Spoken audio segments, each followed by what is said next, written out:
Hello everyone, I hope you all are doing good in your studies. तो आ गया है नेक्स्ट पार्ट। हम कर रहे हैं यहाँ पे, जैसे कि आप लोगों को पता है, ESIC, RRB एंड नॉर्सेट की प्रिपरेशन। सो जो बच्चा इन पेपर्स के लिए प्रिपेयर कर रहा है, इस चैनल को सब्सक्राइब कर दीजिएगा एंड वीडियो को लाइक कर दीजिएगा, ताकि रेगुलरली आप ऐसे ही क्वेश्चंस मेरे साथ कर पाएँ।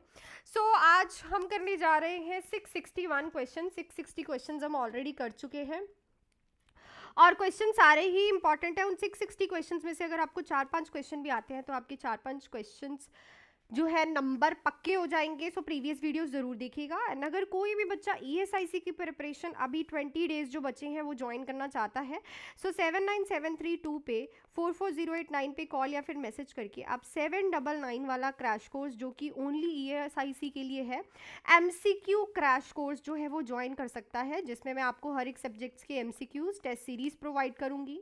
प्रीवियस ईयर पेपर हम डिस्कस करेंगे एंड डाउट क्लासेस रहने वाली है, जो कि इस 20 डेज में बहुत ज़्यादा इंपॉर्टेंट है आप लोगों के लिए, ताकि आपके सारे डाउट्स क्लियर हो। ये जो क्रैश कोर्स है लाइव प्लस रिकॉर्डेड है, तो आप आज ही ज्वाइन कर सकते हैं इस नंबर पे कॉल या फिर मैसेज करके। एंड अगर कोई भी बच्चा RRB एंड नॉर्सेट के लिए प्रिपेयर कर रहा है, तो उसके लिए भी हमारा फुल फ्लेज 4 मंथ्स का बैच जो है वो शुरू हो गया है, जो कि है ओनली फॉर 2499। इसमें सबसे पहले मैं आपको एनाटमी एंड फिजियोलॉजी आपका बेसिक क्लियर करूंगी। उसके बाद हम हर एक सब्जेक्ट्स की थ्योरी करेंगे, MCQs करेंगे, टेस्ट सीरीज मिलेंगी, इंपॉर्टेंट टॉपिक्स इसमें आपको मिलेंगे, सब चीज़ें रहने वाली हैं। ये भी जो बैच है ये भी हमारा लाइव एंड रिकॉर्डेड बैच है। आप इस नंबर पे कॉल या फिर मैसेज करके आज ही ज्वाइन कर सकते हैं विदाउट एनी डिले, चाहे ESIC हो चाहे नॉर्सेट एंड RRB हो। सो हम चलते हैं अपने क्वेश्चन पे। 661 क्वेश्चन हम करने जा रहे हैं। देखते हैं क्वेश्चन क्या बोल रहा है। इससे पहले वीडियो को लाइक कर दीजिएगा। क्वेश्चन है, the nurse is receiving 60 mg of phenytoin. The medicine is available as an oral suspension that contains 150 mg per ml. How milliliter should the nurse administer? So child को, ठीक है, 60 mg जो है फिनोटन आपको देनी है, ठीक है। सो जो आपको प्रिस्क्राइब होगी वो 60 mg होगी, और जो आपके पास अवेलेबल है वो है 150 mg पर ml, ठीक है। पर ml आपके पास अवेलेबल है। तो इस क्वेश्चन में लिखा है कि कितने ml जो है, how much ml should the nurse administer. तो नर्स कितना ml एडमिनिस्टर करेगी। 60 mg आपको चाइल्ड को देनी है, 150 आपके पास अवेलेबल है। सो हम इसको कैसे लिखते हैं, desired dose upon available dose. तो जब आप इसको कट करोगे, सो ये आपका आंसर अप्रॉक्सीमेटली रहने वाला है 2/5। तो देखो 2/5 को अगर आप डिवाइड करोगे तो इसका जो आंसर है 0.4 ml जो है आपके पास आंसर आएगा। सो राइट ऑप्शन क्या रहेगा हमारे पास, 0.4 ml। ये ड्रग डोज कैलकुलेशन से क्वेश्चन है, क्वेश्चंस बहुत आते हैं ऐसे, तो आप इनको प्रैक्टिस करिएगा। जितना प्रैक्टिस करिएगा उतने ज़्यादा आपके अच्छे से ये प्रिपेयर होंगे, ठीक है। सो क्लियर हो गया होगा। Desired dose upon available dose आपको करके उसको कटिंग करके जितना आंसर आएगा, सो आप कितना ml जो है वो देने वाले हो, 0.4 ml जो है देने वाले हो। नेक्स्ट है, the nurse position a client who is diagnosed with emphysema to facilitate breathing, which position facilitate maximum air exchange. तो नर्स पोजीशन कर रही है क्लाइंट को, डायग्नोज्ड हुआ है एम्फाइसीमा से, उसकी ब्रीदिंग को फैसिलिटेट करने के लिए, तो कौन सी पोजीशन जो है मैक्सिमम फैसिलिटेशन करेगी एयर एक्सचेंज की। सुपाइन, ऑर्थोपेडिक, लो फाउलर्स, सेमी फाउलर्स। तो ऑर्थोपेडिक पोजीशन जो होती है सबसे ज़्यादा एक्सपेंशन होती है इसमें लंग्स की, क्योंकि एक्सपेंशन ऑफ द लंग्स जो है वो मैक्सिमम होता है इसमें। सो इस वजह से हम यही पोजीशन देते हैं एम्फाइसीमा वाले पेशेंट को, ताकि जो पेशेंट की ब्रीदिंग है, देखो जब हम ऑर्थोपेनिक पोजीशन में बैठते हैं तो लंग्स प्रॉपरली रिलैक्स्ड होते हैं और प्रॉपरली एक्सपैंडेड होते हैं, जिसमें एयर एक्सचेंज प्रॉपरली हो पाती है। सो ये पोजीशन आप पेशेंट को दोगे। नेक्स्ट बहुत ही इंपॉर्टेंट क्वेश्चन है, what should the nurse teach a client who is taking anti hypertensive to minimize orthostatic hypotension. तो नर्स जो है क्या टीच करेगी क्लाइंट को, जो कि क्लाइंट एंटी हाइपरटेंसिव ड्रग्स ले रहा है, ताकि उसे ऑर्थोस्टैटिक हाइपरटेंशन ना हो। यहाँ पे हाइपोटेंशन आएगा, हाइपोटेंशन ना हो। Wear support hose continuously, lie down for 15 minutes after taking medication, avoid exercise, sit for 5 minutes before standing. So जो पेशेंट एंटी हाइपरटेंसिव ड्रग्स लेते हैं उनकी ये कॉम्प्लिकेशन मानी जाती है orthostatic hypotension.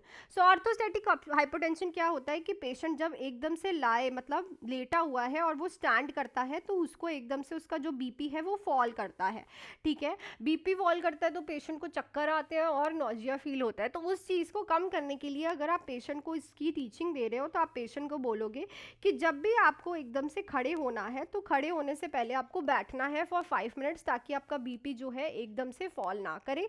So sit for 5 minutes before standing. Clear? चलो next question पे चलते हैं।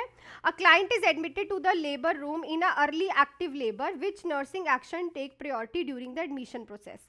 सो अर्ली एक्टिव लेबर में पेशेंट है, मतलब कि सर्विकल डायलिटेशन स्टार्ट हो चुकी है पेशेंट की। सो अगर आप इस पेशेंट को एडमिट कर रहे हो तो प्रायोरिटी नर्सिंग क्या करोगे आप, कौन सा एक्शन परफॉर्म करोगे? Auscultate the heart rate, foetus heart rate आएगा यहाँ पे, foetal heart rate, obtaining the obstetric history, determining whether the last meal was taken, ascertain whether the membranes have ruptured। सो देखो अभी तो उसका सर्वाइकल डायलिटेशन एक्टिव स्टार्ट हो चुकी है तो मेम्ब्रेन्स तो रप्चर हो चुकी होंगी। सो हम क्या करेंगे, प्रायोरिटी यहाँ पे परफॉर्म, जो बच्चे का FHR रेट है, फीटल हार्ट रेट है, उसको हम डिटरमाइन करेंगे, क्योंकि ये चीज़ इंपॉर्टेंट है, फीटल हार्ट रेट देखना। सो प्रायोरिटी में रहेगा कि हम FHR जो है पेशेंट की वो ऑस्कल्टेट करें, ताकि हमें पता चल जाए अंदर बच्चा जो है वो प्रॉपरली अंदर सर्वाइव कर रहा है, क्योंकि जब भी एक्टिव लेबर स्टार्ट होती है तो कॉन्ट्रैक्शंस बहुत तेज़ आती हैं और वो कॉन्ट्रैक्शन बच्चे के हार्ट रेट पे इफेक्ट डालती हैं। नेक्स्ट क्वेश्चन है, the primary reason for rapid continuous rewarming of the area affected by the frostbite is to. So जब भी किसी को फ्रॉस्ट बाइट होता है उसमें उस एरिया को आप रीवार्मिंग करते हो, आपको पता होगा, आपने पढ़ा होगा, कॉन्टिन्यूसली वार्म करते हो उस एरिया को, एक वार्म वाटर में उस हाथ को बार बार डालते हो। अगर फ्रॉस्ट बाइट हुई है, अगर हैंड पे हुई है, तो उसके पीछे का रीजन क्या होता है?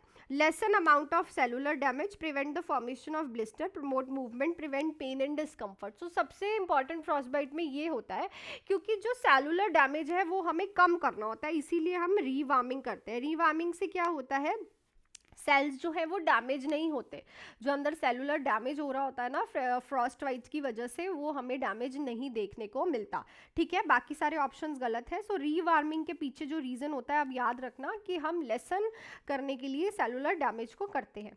नेक्स्ट क्वेश्चन पे चलने से पहले इंपॉर्टेंट क्वेश्चन है, मैं बता दूं आप लोगों को कि अगर कोई भी बच्चा बैचेस की तरफ जाना चाहता है तो वो आज ही ज्वाइन कर सकता है।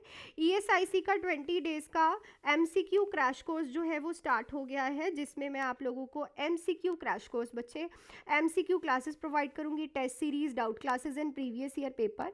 ये जो क्रैश कोर्स है ओनली 799 का है, आप आज ही ज्वाइन कर सकते हैं विदाउट एनी डिले, बिकॉज ये जो क्रैश कोर्स है ये इस टाइम इसलिए इंपॉर्टेंट है क्योंकि आपकी डाउट्स क्लियर होंगे, आपको ज़्यादा MCQs करने के लिए मिलेंगे, टेस्ट सीरीज आपको अलग लेने की ज़रूरत नहीं है, ओनली इन 799-800 में आप इस नंबर पे कॉल या फिर मैसेज करके आज ही ज्वाइन कर सकते हैं फॉर ESIC।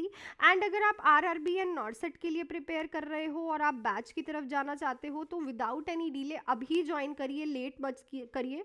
4 मंथ्स का 2499 का बैच जो है मेरा स्टार्ट हो चुका है, जिसमें सबसे पहले आपको बेसिक करवाया जाएगा, एनाटमी प्लस फिजियोलॉजी, उसके बाद हम करेंगे थ्योरी क्लासेस, देन रहने वाली है इंपॉर्टेंट टॉपिक की classes, then MCQ classes, test series, doubt classes and previous year paper.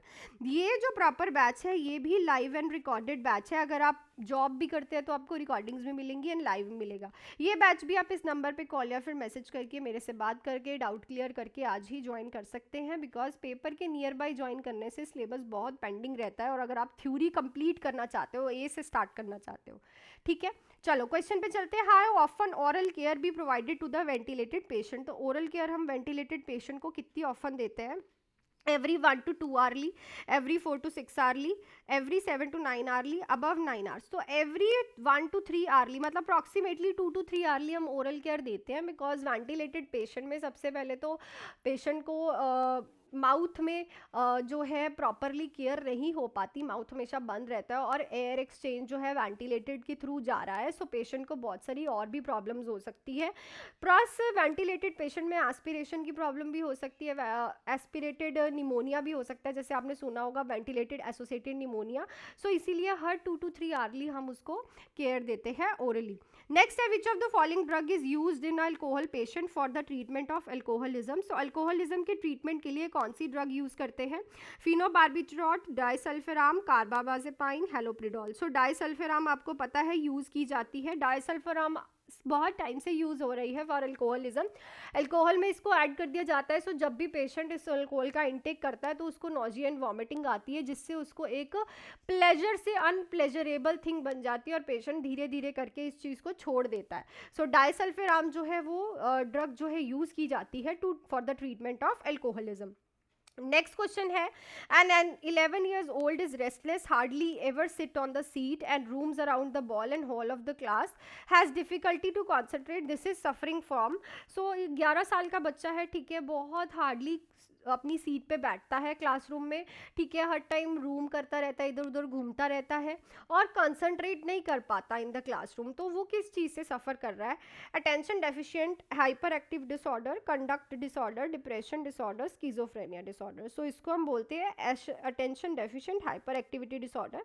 काफ़ी ऐसे बच्चे होते हैं जो अटेंशन कंसंट्रेशन से एक काम नहीं कर पाते, उनका जो एक्टिविटी है बट वो हर दूसरे काम में एक्टिव होंगे, जैसे कि घूमना फिरना, हर एक चीज़ एक्टिवली करेंगे, बट जैसे ही उनको स्टडीज़ में बिठाते हैं तो वो अपनी अटेंशन और कंसंट्रेशन एक जगह पे नहीं लगा पाते। सो इनको हम बोलते हैं attention deficient disorder. So next question है, which of the following is used to assess the level of consciousness? तो इनमें से क्या चीज़ असेस की जाती है लेवल ऑफ कॉन्शियसनेस? बहुत इंपॉर्टेंट क्वेश्चन है, और तरह से भी आ सकता है। Braden scale, Glasgow coma scale, Ramsay scale, all of the above. So देखो, ब्रैडन स्केल्स तो हम प्रेशर अल्सर के लिए यूज़ करते हैं, सो इनको लिख लेना, प्रेशर अल्सर के लिए यूज़ होता है। ग्लासगो कॉमा स्केल हम LOC level of consciousness check करने के लिए करते हैं। रैमसे स्केल्स हम सिडेशन के लिए चेक करते हैं, लेवल ऑफ सिडेशन कितना हुआ है पेशेंट को, and all of the above तो नहीं आएगा। सो जो राइट ऑप्शन रहेगा is your Glasgow coma scale. So I hope question अच्छे से हो गया, बाकी भी लिख लेना, उनसे भी क्वेश्चन आ सकता है। नेक्स्ट है, when the nurse is performing a surgical hand hygiene, she must kept hands. So surgical hand washing या फिर हाइजीन कर रही होती है तो उसको अपने हैंड्स का रखने होते हैं, below elbow, above elbow, at 45 angle, in a comfortable position. So इस क्वेश्चन का आंसर आप मुझे कमेंट सेक्शन में लिख के बताओगी कि सर्जिकल हैंड वॉशिंग में आपके हैंड्स कहाँ होते हैं। और जो मैंने आप लोगों से कल क्वेश्चन पूछा था, in the patient foot drop occurs due to the, तो डीप पेरोनियल आर्टरी की वजह से ही ये अकर होता है। So that's it for this video. I hope कि क्वेश्चंस आपको क्लियर हो गए हो। क्वेश्चन अच्छे लगे तो वीडियो को लाइक शेयर एंड सब्सक्राइब कर दीजिएगा। एंड अगर कोई भी बच्चा ज्वाइन करना चाहता है, बैचेस को पढ़ना चाहता है मेरे साथ, तो मेरे से बात करके इस नंबर पे कॉल या फिर मैसेज करके आज ही ESIC का 20 डेज का जो है MCQ क्रैश कोर्स स्टार्ट हो चुका है। MCQs करेंगे इसमें हम सारे, लाइव एंड रिकॉर्डेड बैच है। टेस्ट सीरीज भी आपको इसी में मिलेंगी, डाउट क्लासेस भी एंड प्रीवियस ईयर पेपर भी इसी में मिलेंगे। लाइव प्लस रिकॉर्डेड रहने वाला है ये पूरा का पूरा आपका 799 का जो है क्रैश कोर्स रहने वाला है MCQ का। ओनली 799 में आप ये MCQs करोगे, test series, doubt classes and previous year paper. आप ज्वाइन कर सकते हैं ESIC का 20 डेज का 799 का क्रैश कोर्स इस नंबर पे कॉल या फिर मैसेज करके। और अगर आप RRB एंड नॉर्सेट के लिए प्रिपेयर कर रहे हैं तो उसके लिए भी 4 मंथ्स का जो हमारा बैच है वो शुरू हो गया है 2499 का, जिसमें मैं आपको सबसे पहले करवाऊंगी basic anatomy plus physiology, theory की क्लासेस करवाने वाली हूँ, इंपॉर्टेंट टॉपिक्स आप लोगों को करवाने वाली हूँ, MCQ क्लासेस रहने वाली हैं, test series, doubt classes and previous year paper. So ये भी बैच जो है लाइव प्लस रिकॉर्डेड रहेगा, आप आज ही ज्वाइन कर सकते हैं for RRB and नॉर्सेट for 2499 for 4 months, इस नंबर पे कॉल या फिर मैसेज करके। सो मिलती हूँ कल की वीडियो में। Till then do hard work, make your parents proud and all the best.